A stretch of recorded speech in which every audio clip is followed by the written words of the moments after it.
নাযাও বুলি যাবলৈ ওলাল দেৱব্ৰত শইকীয়া।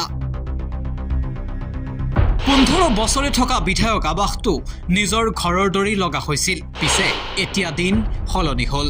ক্ষমতা এবাৰ লগ নিদিলে দেৱব্ৰত শইকীয়াক। এতিয়া তালি টোপোলা বান্ধি ঘৰ এৰিবলৈ সাজু দেৱব্ৰত শইকীয়া। 15 বছৰে এই ঘৰটোলৈ অহা যোৱা কৰিছিল বহু কংগ্ৰেছ নেতা। ইয়াতে ৰচনা কৰা হৈছিল কংগ্ৰেছৰ ৰাজনৈতিক কৌশল। পিছে সময় এতিয়া সলনি হ'ল। একালৰ প্ৰভাৱশালী ক্ষমতাশালী প্ৰতাপী দেৱব্ৰত শইকীয়া এতিয়া সাজু হৈছে এই ঘৰটো এৰিবলৈ। এইটো হৈছে বিধায়ক আৱাসৰ ব্লক চিট থকা হাউচ নম্বৰ 6। এই বাসগৃহটোতে বিগত প্ৰায় 15টা বছৰে দেৱব্ৰত শইকীয়াই সময় পাৰ কৰিছে। জীৱনৰ গুৰুত্বপূৰ্ণ 15টা বছৰ এই ঘৰটোতেই সময় কটাইছিল দেৱব্ৰত শইকীয়াই। এক প্ৰকাৰৰ কংগ্ৰেছৰ এটা অঘোষিত কাৰ্যালয়লৈ পৰিণত হৈছিল এই বাসগৃহটো।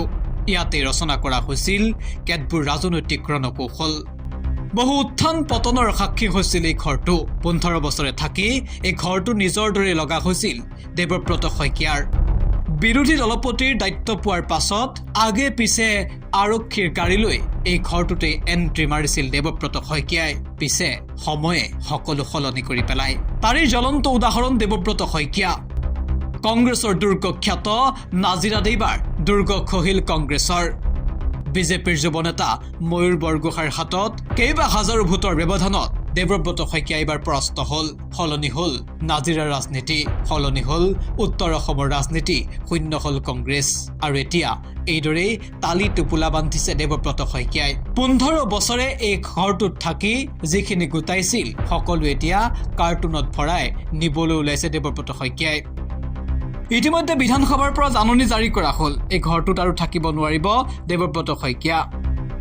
বিধায়ক আৱাসৰ এই ঘৰটো এতিয়া প্ৰদান কৰা হ'ব তিনিচুকীয়াৰ পৰা নিৰ্বাচিত হোৱা বিজেপিৰ প্ৰাৰ্থী পুলক গোহাঁইক। অৰ্থাৎ বিধায়ক পুলক গোহাঁইৰ নামত বিধানসভা কৰ্তৃপক্ষই লগাই দিলে নাম ফলক। এতিয়া ঘৰ এৰি তালি টোপোলা বান্ধি বিধায়ক আৱাস এৰি দেৱব্ৰত যাবগৈ। আকৌ আহে নে নাহে সেয়া সময় ক'ব। কিন্তু 15 বছৰে আগে পিছে আৰক্ষীৰ কনভয় লৈ বিধায়ক আৱাসৰ চৌহদত হয়তো আৰু 5 বছৰলৈ দেখিবলৈ নাপাব দেৱব্ৰত শইকীয়াক।